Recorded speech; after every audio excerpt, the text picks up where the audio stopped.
Hey, this is for something I'm calling Super Jet Ski Bros. It's kind of like the Jet Ski Brothers #2 channel. This is Josh from Jet Ski Brothers. If you found this is more of a laid back type of deal. Gonna just make kind of whatever videos I really want, but mostly just more of laid back, like trying to help people out type of stuff at this point. All right, this video is for Joel Arsenault, and I know you asked me kind of what's the differences between the 900 and 1100 Kawasaki. And I'm right in the middle of doing this little mini jet boat, so I figured it's a good chance for me to sort of show you what the differences are. And the motor I have in here is a conglomeration of 900 and 1100 parts. Like, say this front cover and the stator in there is 900, but the flywheel is 1100. The carburetors are 900. The intake manifold is 900. The bottom end is 1100. Cylinder pistons is 1100. Excuse me. This is the pipe.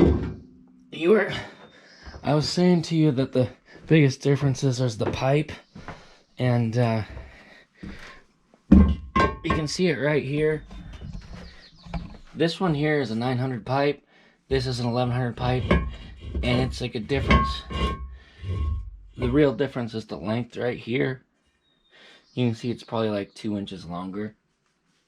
Not really much any difference other than that. I mean, that plug there, that's nothing. Ignore that. That's basically something we did. So like normally this pipe would have this fitting on there. I'm not 100% sure, but I think that the exhaust manifolds are the same, like this part.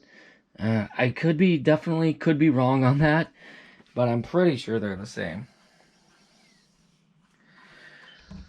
But I do know that the big difference is that, like, one of them's small pin and one of them's big pin.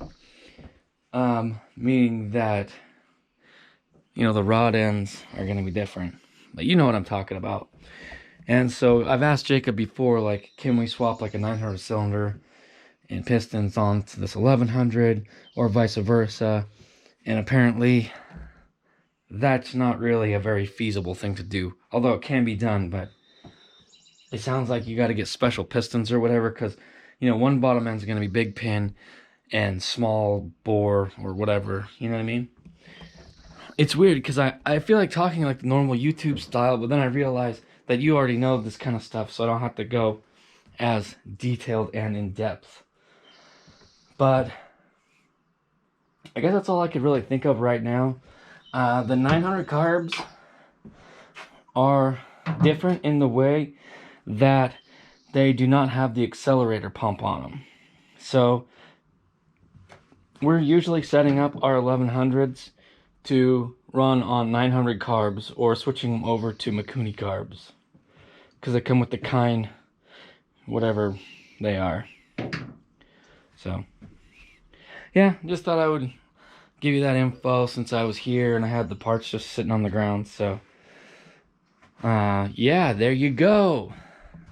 And electronically, they're pretty similar. I think the only real difference is in the CDI box. Like, the coils are the same and whatnot, so. And I think the only real difference in the CDI box is like, I think the 1100 has slightly more aggressive timing. And maybe a different like rev limit, but you know, you can interchange the CDI boxes, and either motor will run on either one. So anyway, there you go. That's it. See ya. I just wanted to add that I did go ahead and get that stuff. So I'm definitely going to try that out on this 1100 motor. I'm going to do it on the base gasket and the head gasket. And obviously the concern is the squish, whether it'll still have enough squish to be okay. But I think we'll just roll the dice on it and see if it blows up. Because, you know, like, sometimes we do stuff almost the wrong way on purpose just for like the dramatic aspect of it, because, you know, people want to be entertained, and that's kind of the point of the whole YouTube thing. So it kind of like encourages it kind of encourages us to do some things that we, maybe normally wouldn't or shouldn't do. So we kind of have that aspect going on as well. But yeah, I'm going to try that. Thanks for that tip. I sure hope it works.